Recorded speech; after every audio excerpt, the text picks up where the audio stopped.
Hi gang, this is Mike G from Mr. GTV and MrMikeGarner.com, and I'm waiting to see the GP. I'm just outside the practice and I'll be going in about 10 minutes for a 2 o'clock appointment. It's July the 11th, 2022, and I've been attempting to see my GP since July the 4th when I landed in the UK. Now this is a maintenance check, an MOT, and I pretty much look after myself, although you all know, if you follow my story, that I've had health challenges since about 2007.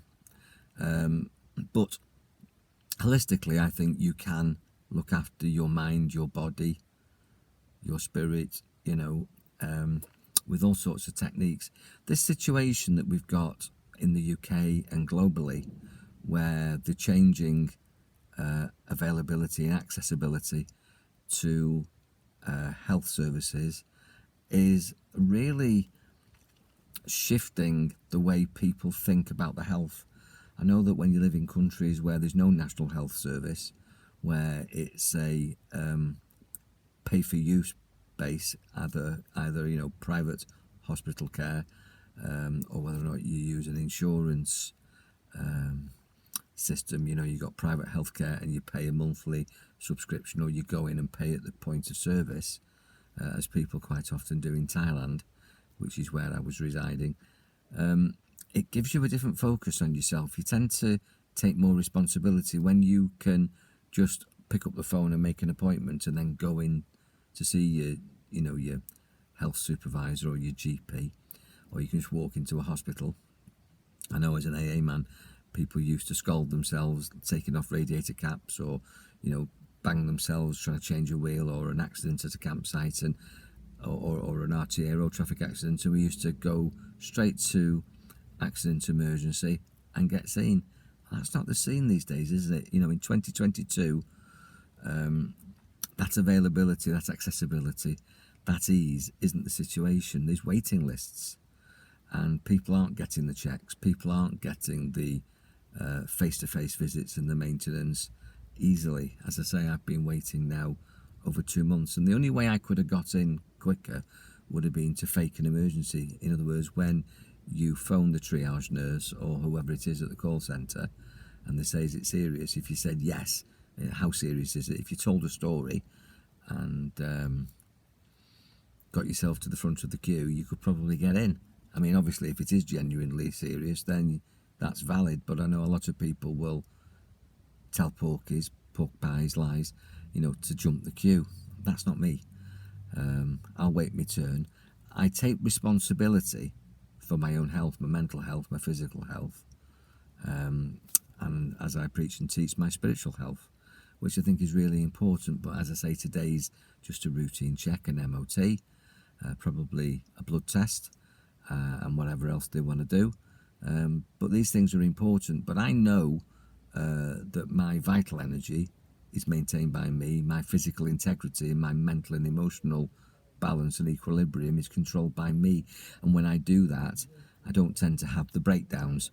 I don't get the physical breakdown, the mental breakdown, the emotional breakdown, and I keep high energy. And I think that's something that we can all benefit from, because it's easy to moan about the lack of availability, but I know, working within as a civilian instructor for certain health authorities and education authorities, that a lot of conditions that GPs or any doctors or health service providers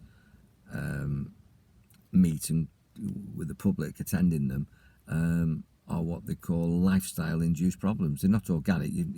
Very few are broken legs, broken arms, or ruptured kidneys, or real damaged body parts. A lot of them are functional. We give ourselves our illnesses, our diseases, by lack of maintenance, lack of exercise, lifestyle-induced things. We don't eat properly, we don't look after ourselves, we don't take responsibility for our health, we just go to a GP. A GP is dealing really with a lot of things that, with respect, are avoidable if we took that responsibility for ourselves. I think at the moment it's really important to realise that you can't just pick up the phone and see somebody, that we have to take responsibility for ourselves and maybe look at all aspects of our life and make our number one goal to live as long as we possibly can and to live a vital, healthy, happy life. Just ask yourself, is what you had for breakfast going to extend your life or shorten it? Is what you're having for lunch or your dinner tonight, or your behaviours during the day, or what you consume, what you're going to drink tonight, is that good for you? Or is it going to shorten your life? Because in the past, we used to abuse ourselves quite often. Even with exercise, you can abuse yourself by over-exercising.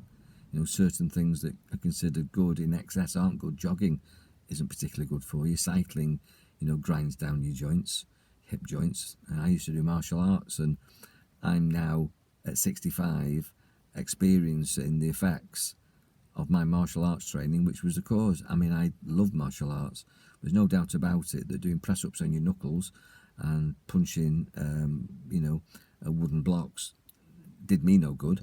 And bending over engines for 32 years wrecked my back, which was something I did as a profession, but I used to come home and build kit cars.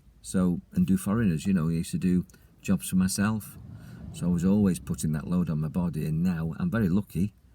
I'm not, not in a bad way, because holistically I address that and I mentally cope with it and emotionally balance myself around it.